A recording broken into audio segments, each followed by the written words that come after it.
بسم اللہ الرحمن الرحیم۔ السلام علیکم۔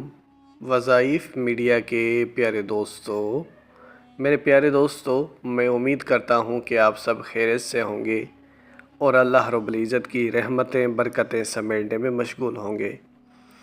میرے پیارے دوستو، آج کا یہ وظیفہ آپ سب مسلمان بہنوں اور بھائیوں کے لیے کسی تحفے سے کم نہیں ہے، کیونکہ آج جو وظیفہ آپ لوگوں کی خدمت میں پیش کرنے جا رہا ہوں یہ ایک بڑے خاص دن کا وظیفہ ہے۔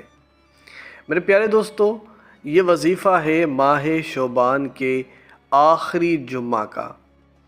پیارے دوستو، ہم سب مسلمان بہنوں اور بھائیوں کے پاس ماہ شعبان کا یہ آخری جمعہ ہے۔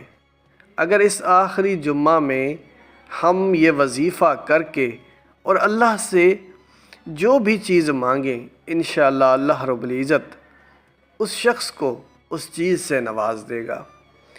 بالخصوص یہ وظیفہ رزق میں اضافے کے لیے پڑھا جاتا ہے۔ تو اگر آپ کے رزق کے جتنے بھی مسائل ہیں، چاہے آپ کے رزق میں تنگی ہے، چاہے آپ کسی کے محتاج ہیں، چاہے آپ بے حساب رزق و دولت میں اضافہ چاہتے ہوں، چاہے آپ یہ چاہتے ہوں کہ اللہ رب العزت آپ کی تمام مالی مشکلاتوں کو حل کر دے اور آپ کے پاس بے حساب پیسہ اور رزق آئے، تو میرے پیارے دوستو، اس وظیفے کو آپ نے بالکل بھی ضائع نہیں کرنا۔ اگر یہ دن آپ کے پاس نکل گیا تو یقین کریں آپ کے پاس ایک بہت بڑا موقع ضائع ہو جائے گا۔ تو جن صورتوں کا وظیفہ آپ لوگوں کی خدمت میں پیش کروں گا وہ 3 بڑی مشہور صورتیں ہیں۔ مطلب اگر ایک چھوٹے بچے سے بھی پوچھا جائے تو ان کو بھی یہ 3 صورتیں بڑی آسانی سے یاد ہوں گی، چونکہ یہ صورتیں نماز میں بھی سب سے زیادہ پڑھی جاتی ہیں اور قرآن حکیم کی یہ ایسی سورہ مبارکہ ہیں کہ ماشاءاللہ سے بچہ ہو یا بوڑھا ہو سب کو زبانی یاد ہوتی ہیں۔ تو جب ایسی سورہ مبارکہ جن کو پڑھنا بھی آسان ہو اور ماشاءاللہ سے ہر ایک مسلمان بہن بھائی کو زبانی بھی یاد ہو، تو پھر ایسی صورتوں کا وظیفہ کیوں نہ کیا جائے۔ تو میرے پیارے دوستو، اس سے پہلے کہ ویڈیو کا باقاعدگی سے آغاز کریں اور آپ کو آج کے اس وظیفے کی طرف لے جائیں، آپ سب نے مہمانوں سے درخواست ہے کہ ہمارے اس چینل کو سبسکرائب کر لیں اور بیل کے آئیکن کو بھی دبا دیں تاکہ آنے والی ویڈیوز آپ تک بآسانی پہنچ سکے۔ میرے پیارے دوستو، ماہ شعبان کا آخری جمعہ اتنی بڑی فضیلت والا یہ دن ہے جس کا کوئی عام مسلمان تصور بھی نہیں کر سکتا۔ ویسے تو جمعہ کا دن ویسے ہی بڑی فضیلت والا دن ہوتا ہے کہ حضور نبی کریم صلی اللہ علیہ وآلہ وسلم کا ارشاد ہے، ہفتے کے تمام دنوں کا سردار جمعے کا دن ہے، اور جمعے کے دن میں خاص طور پر درود پاک کو اگر پڑھا جائے تو فرشتے اسی دن اسی ہی کام کے لیے لگائے جاتے ہیں کہ درود پاک کو وہ آپ صلی اللہ علیہ وآلہ وسلم تک پہنچائے۔ اور جمعے کا دن ایک ایسا دن ہوتا ہے جس میں آپ کو اجر و ثواب 70 گنا بڑھ چڑھ کر ہی ملتا ہے اگر کوئی بھی آپ نیکی کا کام کریں تو یہ تو خالی جمعے کے دن کی فضیلت ہے۔ دوسری طرف جمعہ ہو اور وہ ماہ شعبان کا آخری جمعہ ہو تو اس سے بڑی اور کیا فضیلت ہو سکتی ہے کہ شعبان پورا ہی مہینہ برکتوں سے مالا مال ہے، اور پھر اس میں جمعے کا دن بھی آ جائے تو یقین کریں یہ آپ کے لیے ایک بہت بڑا دن ثابت ہو سکتا ہے۔ اب وظیفے کی طرف چلتے ہیں کہ آپ نے وظیفہ کیسے کرنا ہے۔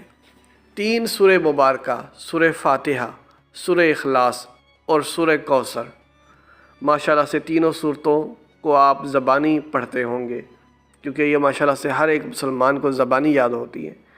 سورہ فاتحہ کی اگر بات کریں تو اس کی بڑی فضیلتیں ہیں۔ پہلی فضیلت یہ ہے کہ قرآن پاک کا آغاز ہی سورہ فاتحہ سے ہوتا ہے۔ سورہ فاتحہ کی ایک اور فضیلت، حضور نبی کریم صلی اللہ علیہ وآلہ وسلم کو جب سورہ فاتحہ نازل ہوئی تو وہ کچھ اس انداز سے ہوئی کہ اے حضور نبی کریم صلی اللہ علیہ وآلہ وسلم، فرشتے نے کہا کہ آپ کو 2 نور عطا کیے گئے ہیں جو آپ سے پہلے کسی نبی کو نہیں عطا کیے گئے۔ اس میں سے پہلا نور ہے سورہ فاتحہ اور دوسرا نور ہے سورہ بقرہ کی آخری 2 آیات۔ جس نے بھی ان کو اپنی زندگی میں اپنا لیا وہ ہمیشہ خوشحال رہے گا۔ میرے پیارے دوستو، یہاں سے ہمیں سورہ فاتحہ کی فضیلت کا اندازہ ہو رہا ہے۔ جبکہ سورہ اخلاص کی بات کریں تو سورہ اخلاص سے متعلق میں بہت سے وظائف آپ لوگوں کی خدمت میں پیش کر چکا ہوں کہ سورہ اخلاص ایک ایسی سورہ مبارکہ ہے جس میں اللہ کی وحدانیت کو بیان کیا گیا ہے کہ اللہ کے سوا اور کوئی بھی عبادت کے لائق نہیں ہے۔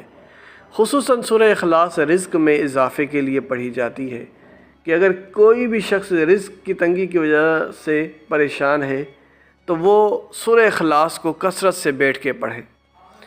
ہر نماز کے بعد اگر سورہ اخلاص کو پڑھا جائے تو یقیناً اس کے لیے بڑا فائدہ مند ثابت ہوگا۔ اب جو آخری سورہ مبارکہ ہے وہ ہے سورہ کوثر۔ ماشاءاللہ سے یہ سورہ مبارکہ بھی حاجت کے لیے، رزق میں اضافے کے لیے، پریشانیوں سے نجات کے لیے پڑھی جاتی ہے۔ اس میں سے 2 صورتیں تو بڑی مختصر ہیں، سورہ اخلاص اور سورہ کوثر۔ باقی سورہ فاتحہ تھوڑی سی لمبی سورہ مبارکہ ہے، لیکن یہ بھی میں سمجھتا ہوں کہ چونکہ زبانی ہمیں یاد ہوتی ہے تو اس کو پڑھنے میں بھی زیادہ ہمیں ٹائم نہیں لگتا۔ تو اب یہ 3 صورتوں کو پڑھنے میں آپ کا کوئی زیادہ وقت نہیں لگنے والا، اور زیادہ وقت بھی نہیں لگنے والا، فضائل کے اعتبار سے اتنی ہی زیادہ فضیلت والا یہ عمل ہے۔ تو اب اس وظیفے کو کریں گے کیسے؟ کہ جمعہ والے دن بعد نماز عصر آپ باوضو ہو کر یہ وظیفہ کریں گے۔ اگر نماز عصر کے فوراً بعد آپ وظیفہ کر رہے ہیں تو آپ کو وضو دہرانے کی ضرورت نہیں ہے۔ جو وضو آپ نے نماز کے لیے کیا تھا آپ نے اسی ہی وضو کے ساتھ اس وظیفے کو شروع کر دینا ہے۔ 11 بار سب سے پہلے درود پاک پڑھو گے جو کہ ہر وظیفے کی جان ہے۔ درود پاک کے بغیر کوئی وظیفہ آپ کا کامیاب نہیں ہے۔ وہ درود پاک کے بغیر آپ کا ہر وظیفہ کھوکھلا ہے۔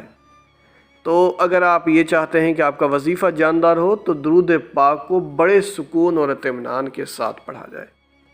تو 11 بار درود پاک پڑھا آپ نے، پھر سورہ کوثر، سورہ اخلاص اور سورہ فاتحہ۔ سورہ فاتحہ سے آپ نے شروع کرنا ہے، سورہ اخلاص پھر سورہ کوثر۔ ان 3 صورتوں کو آپ نے 3 بار پڑھنا ہے۔ 3 بار آپ نے شروع میں سورہ فاتحہ پڑھی، 3 بار سورہ اخلاص پڑھی اور 3 بار سورہ کوثر پڑھی۔ آخر میں پھر آپ 11 بار درود پاک پڑھ لیں۔ تو بڑا آسان سا وظیفہ، 11 بار درود پاک پڑھا، 3 بار سورہ فاتحہ، 3 بار سورہ اخلاص اور 3 بار سورہ کوثر، اور آخر میں پھر 11 بار درود پاک، اور اس کے بعد اپنے رزق میں اضافے کے لیے دعا کرے۔